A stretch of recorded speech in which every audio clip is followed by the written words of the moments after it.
is made up of 26 states, as well as federal district, which Sao Paulo is the largest city.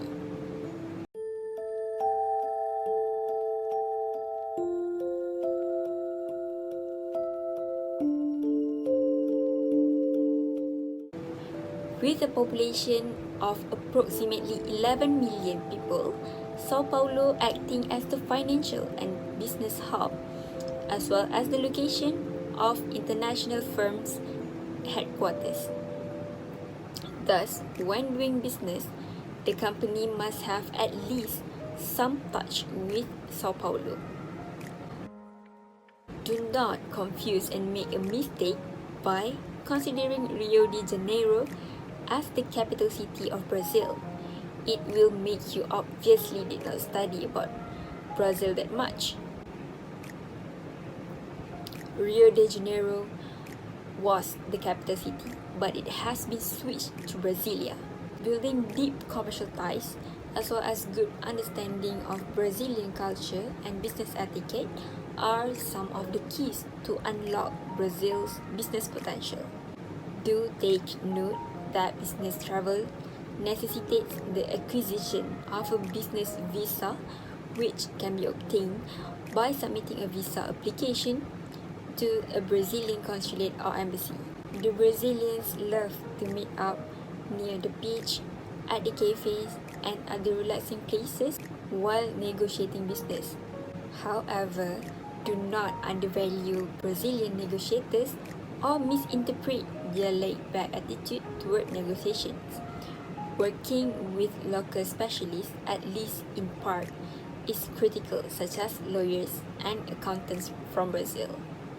Next, I will explain the cross-cultural factors that lead to cross-cultural risk that Ramli will experience if it decides to expand its business in this foreign market. Firstly, language and communication. With Portuguese being spoken by almost 100% of Brazil's population, language is considered as the most powerful element of its national unity. Even though English is widely used in business, it is not widely spoken in Brazil. Therefore, if Ramli decides to pursue its business into this country, it is advisable to hire a translator if the company's representatives are not fluent in Portuguese. Malaysians rely on non-verbal communication such as body language, facial expressions, and voice tone in order to maintain harmonious relations. However, it is necessary to understand that the same gesture does not necessarily have the same meaning for every country. For example, this symbol means okay in many countries including Malaysia, but it means something rude in Brazil.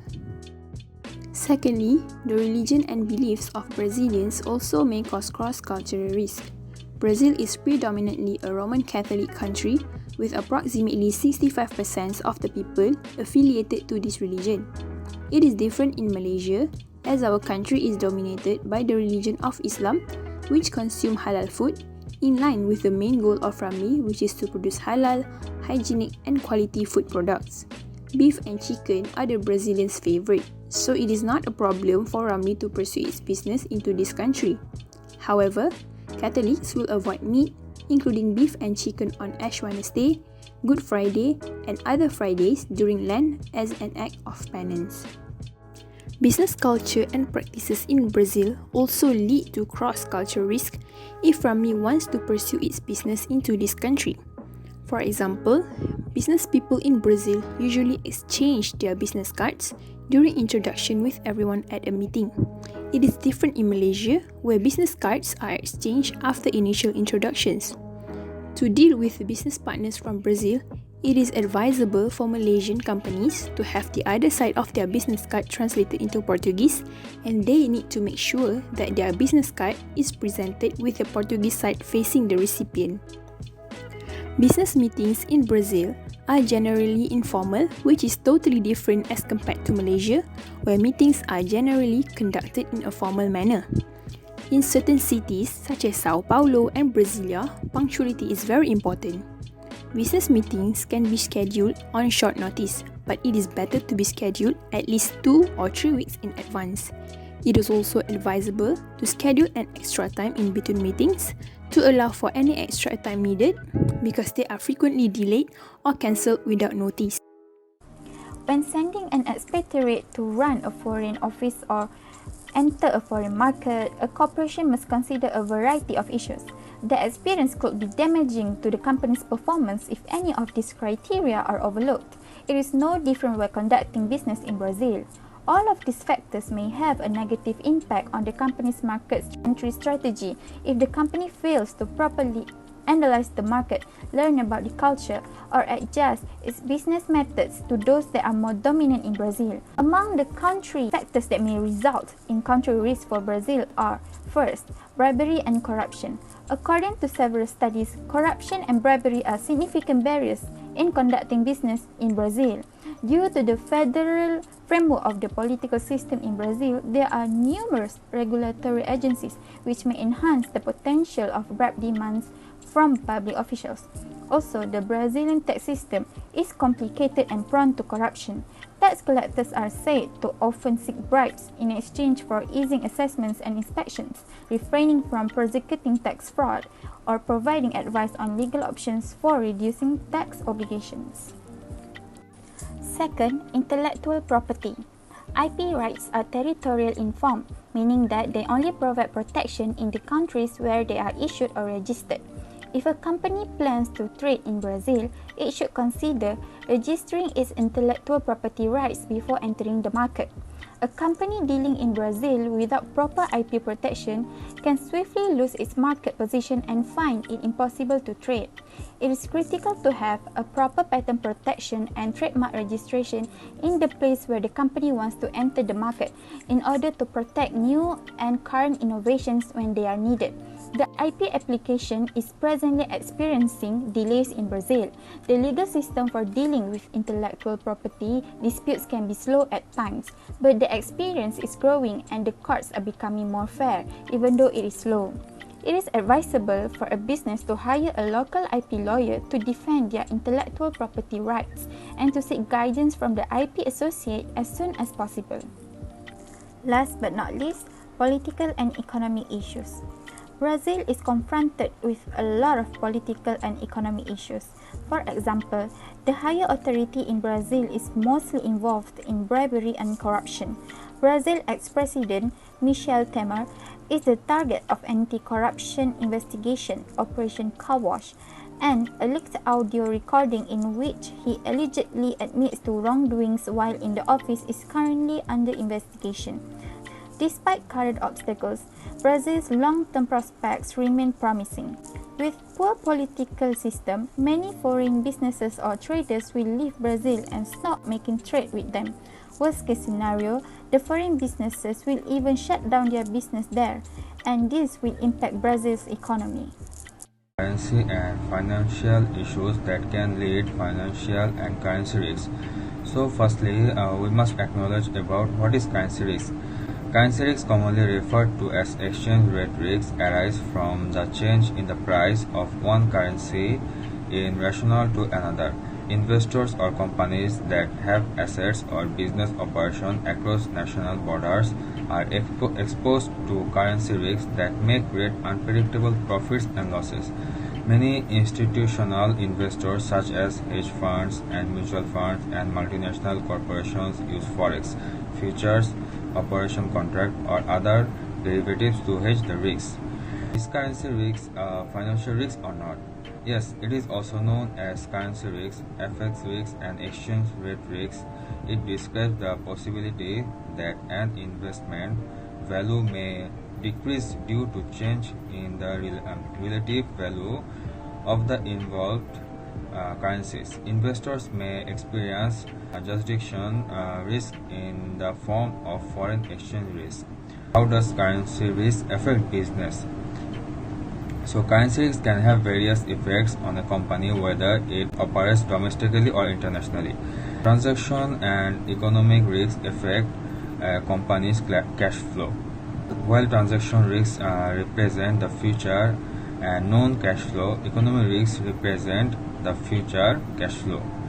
Lastly, how does currency risk affect the international business and trade? So currency risks are the risks that arise from changes in the relative valuation of currencies. These changes can create unpredictable gains and losses when the profits or dividends from an investment are converted from foreign currency into US dollars. As the Brazil currency is quite same from Malaysian ringgit, still there are huge chances for financial risks because it's a different country. The policy for opening business would be difficult and the investment rate would be high due to foreign and international license is more costly. We also can oversee the growing crime rate in Brazil. As above mentioned, there is a lot of consequences we have noticed, like currency is different and fluctuating. The more currency fluctuated in high differences and more have chances to financial risks.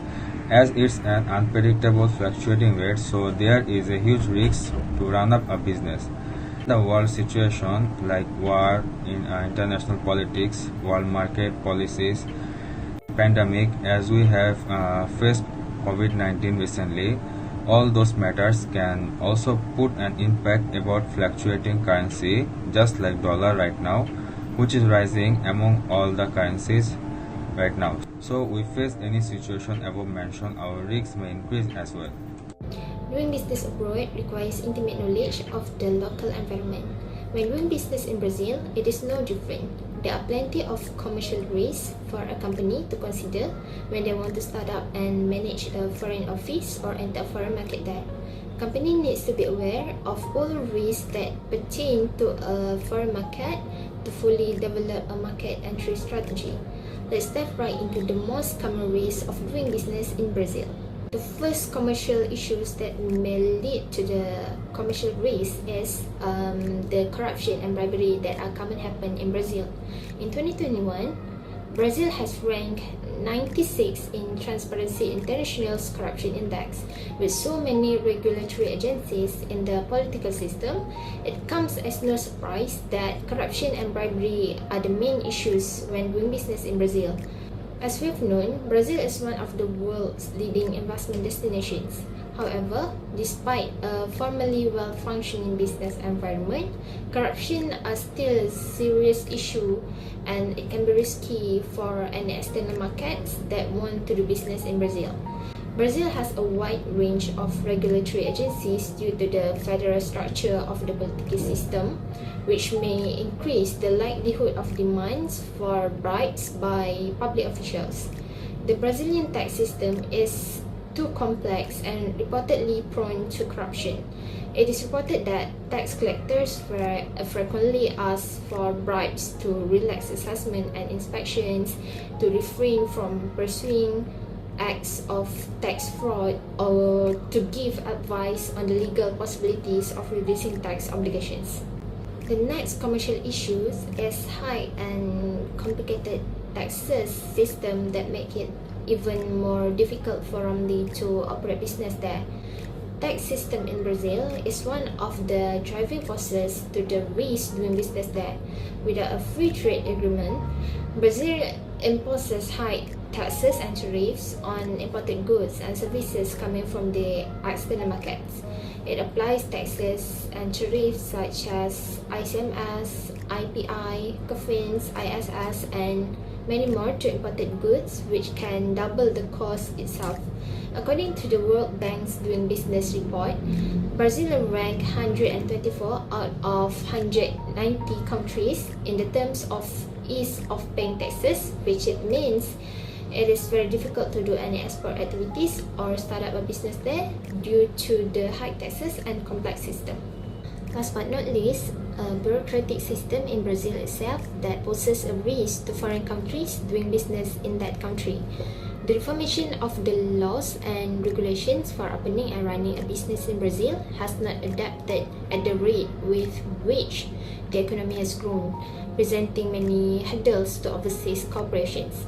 As I said before, in the World Bank's latest annual global report, Brazil has ranked 134th out of 190 countries, which evaluates the ease of starting a business, dealing with construction permits, registering property, and paying taxes.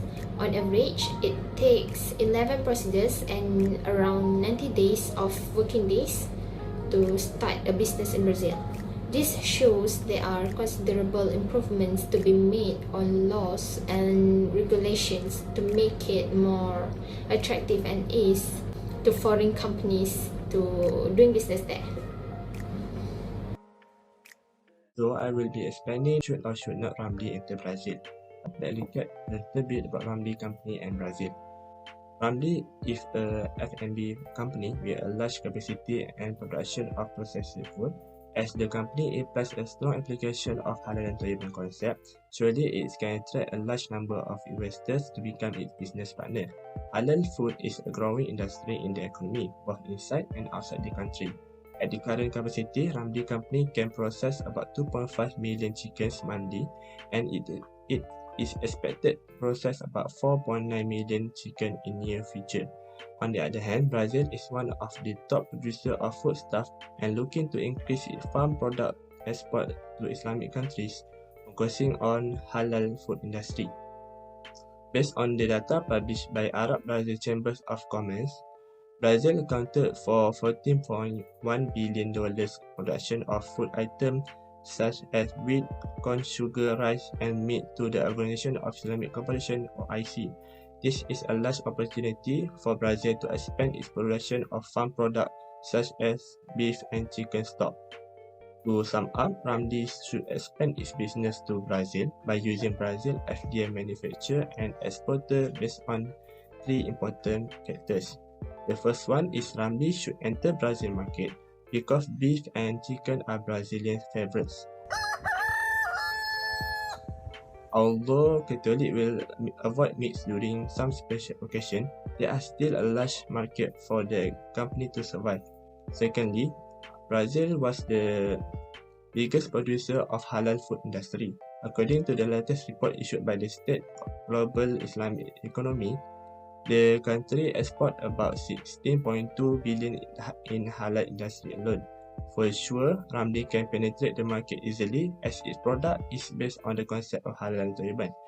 Thirdly, Brazil's largest company is also in the meat processing industry, showing that Ramli stands a chance of being successful meat producer in Brazil too.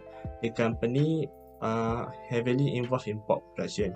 Compared to Ramli company, its production is 100% halal and its halal certificate is highly recognized by JAKIM and other Islamic countries. In order to enter Brazil F&B industry, Ramli must apply several strategies to be accepted in the country. The first one is Ramli needs to promote its product in ANU Food Brazil. ANU Food Brazil is one of the largest international trade fair and it only focuses 100% on food and beverages industry. It is joined by more than 25 countries, so Ramli has an open opportunities to promote the products. Next, Ramli needs to do cultural and geopolitical research before entering Brazil markets, because Brazil is a rich country with cultural and business ethics. For example, Brazil Asri in punctuality and time management, worker image and ethics are also very important.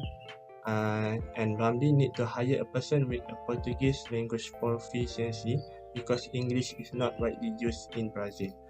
Okay, lastly, the most important part, if Ramli are being serious in doing business in Brazil, they need to register for intellectual property right, patent products protection and trademark. This is mentioned as Brazil is high in crime level, corruption and bribery. So by registering those rights, it will secure their business and reduce their business risk.